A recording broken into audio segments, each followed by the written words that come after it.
Hello and welcome back to Rage Gaming, and for the first time in a little while, it's time to talk Monster Hunter Wild news. That is of course because of the surprise drop of multiple new gameplay videos via IGN, and yes of course the big reveal of the open beta 2. Now while the details of the beta are 2, they're actually pretty sparse. Meanwhile, there's a lot to look at for the IGN gameplay, which has a lot more raw new info. It gives us our first real look at the third locale, the oilwell basin, in proper gameplay. With that, it was also revealed that IGN is doing some kind of special Wilds coverage throughout January in general, that we can check the month out for more new gameplay, interviews, and more. So we can expect more after this. I want to cover the 4 new gameplay videos in depth to highlight lots of things you might have missed through it. That's right, because there is 4, there was also 2 more posted by the Japanese version of the IGN outlet, with different gameplay and more reveals. So let's starting with the Rompopolo stuff, starting with the English version, which has an important disclaimer that we learned pretty quick. They made it very clear that this is older footage, as stated by the text at the bottom left, claiming this footage is from a version still being optimized as a warning. As shown clearly in this video, the bow user at one point locks onto wounds using focus mode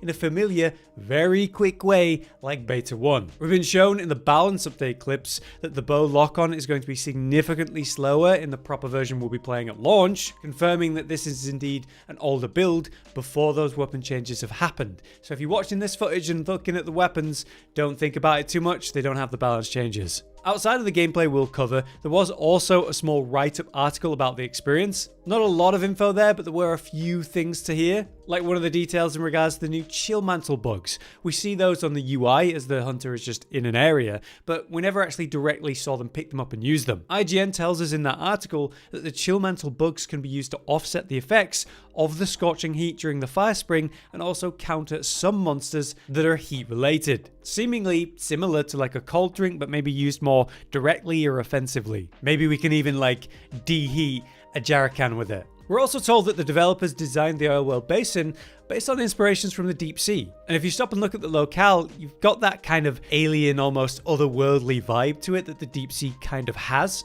But I am glad to see it looking more varied than I expected from the trailer, which made it look mostly grey outside of the fire spring. But you know, that could also of course be just the time of fallow. But yes, some outside context given. Let's now run through the videos.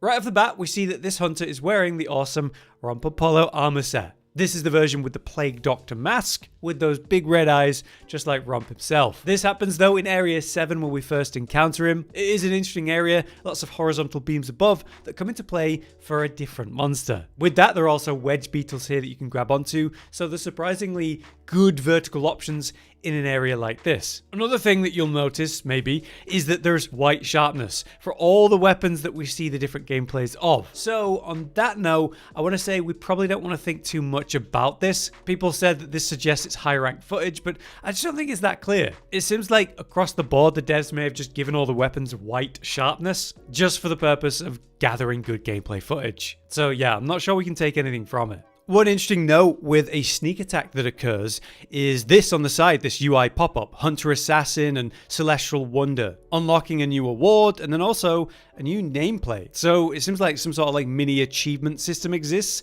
for unlocking different things like titles and maybe other cosmetics. So I imagine there's going to be a lot of one-time achievements that we're going to find. But to be specific about Rompopolo then, here's some cool things that we saw about him. He uses his tongue to spray the poison cloud in different areas, straight ahead of him or say a tight line across him. But obviously it's his tail that's digging into the ground to cause those oil silt explosions. There seems to be quite a few different versions of that, ones that are going to chase you around or multi-combos of them, or of course the charged up one for the big AoE all around its own location. These are definitely going to be issues to deal with, right? But I do think while the tail is dug into the ground, there's quite a lot of vulnerability during those periods. So if you're able to avoid the attack and attack him at the same time, I think that's going to be a nice punish window. Anyway, we see a mount finisher lead into a knockdown, and then that leads straight in to the first enrage. Here we start to see the heat emanating, steaming off of the sort of bulbous sacs of the monster. There's a nice visual tell that is indeed enraged.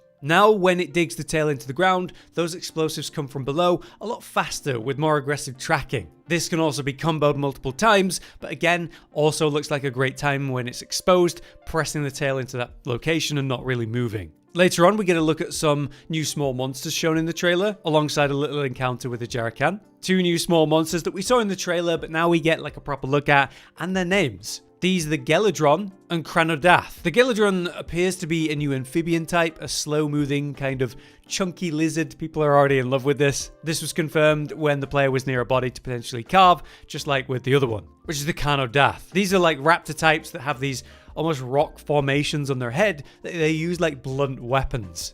And here they're getting involved, attacking the monster instead of the hunter, which is quite helpful. In this moment, a Ajarakan also has an encounter directly with Rump, and it's that familiar turf war we already saw in the trailer, but it's pretty cool. Rump using the silt explosion to attack and spreading poison, but that gets ignored as the Ajarakan dives on it and squeezes all of the air out of it.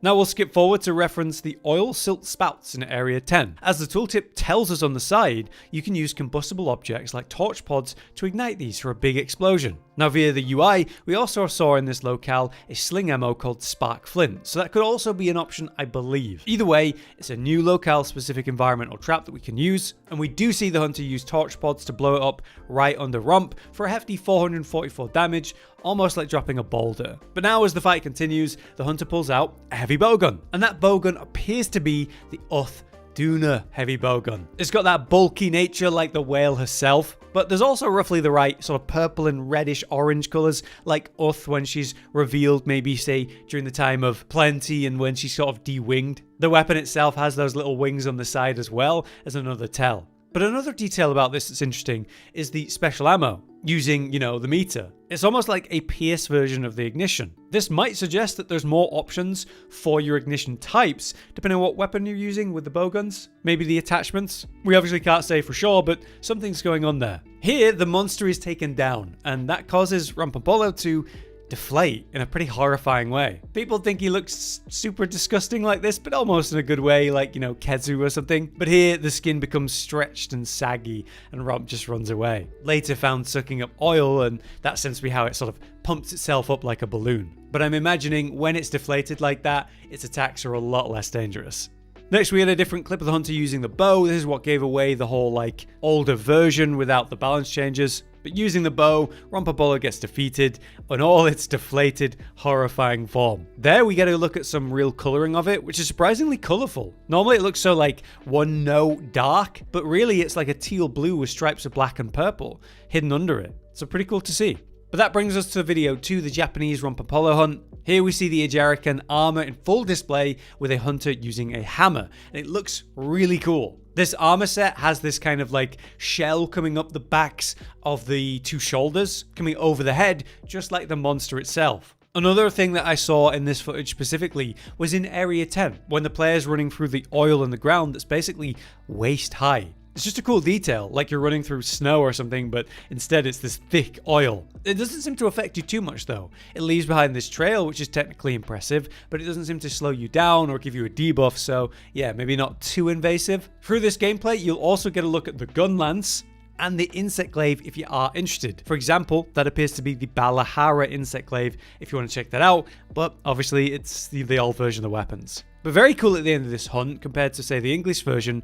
When the hunt ends, we get a look at the Palico wearing the Ajarakan armor set, which basically just turns it into a cute little lion. But that's Rampampolo. Let's now jump over to Hunt 2, starting with the English version of the Ajarakan hunt. This begins in Area 8, and we do see some bomb pods being picked up, but not really used. For a variety of attacks then, we have quite a lot to look at. A slam slide with the shell, there's the rock throws we saw in the trailer, the fact that it uses its tail like a third arm, it kind of hits its own shell like a gong or something. There are some Rajang-esque feeling attacks like the double arm slam, but things get very unique when we start to see the monster enrage. The shell lights up and magma begins to be generated from all the different slam attacks, spreading this AoE around it. This allows him to start ripping up the floor, arcing ahead or sideways. It's like the floor becomes liquid for where he attacks. This can be sent out in short bursts, or he'll hold it for a big explosion in front of him after a delay. For the faster attacks, it's kind of like a physical swing, and then there's a delayed explosion after that where the magma pulls out the floor. So two sides of the attack to watch out for. Obviously, maybe the most impactful, cool move that he has during Enrage though is this somewhat super move. rolling into the ground over and over, basically charging himself up like a Beyblade. After that, he'll leap up into the air, glowing with power, and slam down on your location, dealing massive damage, seemingly comparable to the Raidal supercharged lightning blast. It does cause blast blight though, so that makes me assume his magma hits in general will cause blast blight. That will also suggest that his weapons will be blast weapons. And when affected by this blast blight, you can see on the UI that the health bar will turn red for the potential incoming damage if you don't do something about it. Later in Area 4, we have the environmental machine trap shown from the trailer. All you need to do is fire a hook slinger at the top middle, and that will cause the machine to ram out at something near it. But unfortunately, this hunter has a hard time with it. So as we jump over to the Japanese gameplay, we see again. This shows that the trap actually has a flash bug right in front of it. So you could use that to mini stun the monster, maybe giving you time to trigger the trap. But that doesn't work here either. So the hunter places a shock trap down, I believe, and then that causes the hit to actually land, and it hits hard for 2,340 damage. Well worth the effort, that's for sure, but now imagine you put the monster to sleep here. That wake up hit is going to be colossal. Now let's talk about when we see in Area 7 when the hunter begins to use a bow. Those strange pillars above the area in Area 7, they actually come in handy for this monkey-like monster who swings around on them and attacks from above. We see these same concepts in his nest, which appears to be Area 6, with more pillars he can climb around on. But it's not until, say, the Japanese footage that I spotted more of a direct interaction with this, where the hunter actually attacks him mid-swing. So while he's definitely dangerous while he's up there and he's going to do a slam down onto you, you can get some damage into him and cause him to be interrupted, falling down, leaving him exposed. So yeah, react quick and you could be, rewarded. Next, let's talk about the grab attack, where he grabs you, slams you, holds you, and if he's enraged right, it's also causing that blast blight and the burning. There is an indicator at the top right during this grab though, that you could use your knife or the slinger during the grab. So this suggests you might be able to free yourself a lot sooner using that, but we don't really get to see that here. But also, maybe certain slinger ammo might help you out more if you have it. Like maybe if you fire those chill mantle bugs to cool him down, you could free yourself instantly from the grab. Something to think about, but obviously speculation. Now, a big one in the English IGN footage, obviously, is at one point when he's putting the monster to sleep, the black flame just shows up in the same area. It's slightly off screen, but you can hear its sounds. You can see the icon on the map. And this is where they immediately cut the video right as the black flame comes in here for a surprise cameo. Pretty cool, we get that little tease, but yeah, sadly no more than that. Later on, the hunter does manage to cut off the tail. People were pretty excited by this because there's claims that this is the first fanged beast that has a severable tail. But either way, do know that you can cut off this tail, and that will probably make the fight easier because he won't have that third fist. Finally, for the English hunt, it is pretty cool to see this unique death animation. Pretty dramatic compared to other monsters that just sort of wail and then fall down. They really did give like a lot of extra character and effort to this monster, and I think it's gone to show. It's really cool. Now, the only other thing that I want to show you was actually at the end of the Japanese hunt, where we can see the Rompompolo Palico outfit instead, which looks incredible, like a little space explorer. But if you look at the helmet and where the head of the cat should be, there's a little brain floating around instead. It's kind of insane. I like what this suggests, like hopefully more silly and cool and unique designs in the game. But yeah, that covers it for the sort of 4 gameplay videos I wanted to cover. All that and the outside information. But if there's anything else you spotted that I didn't mention, let us know in the comments. It's been a pretty big surprise with all this information suddenly dropping, but it's good to know that we can expect more stuff throughout, say, January from IGN to do with Wilds. We'll be keeping an eye out. For now, though, I've been Hollow, you've been you. Thanks for watching. See you next time. Josh, Cotton, and Hollow with the videos, dropping the humor like a hammer on your tippy toes, bringing entertainment on a daily arrangement to take our insanity and turn it into entertainment. Yes, I said entertainment twice, to reiterate that it is nice to look into your faces on a mostly daily basis when you let us in your homes to make the whole world a stage. Goodbye.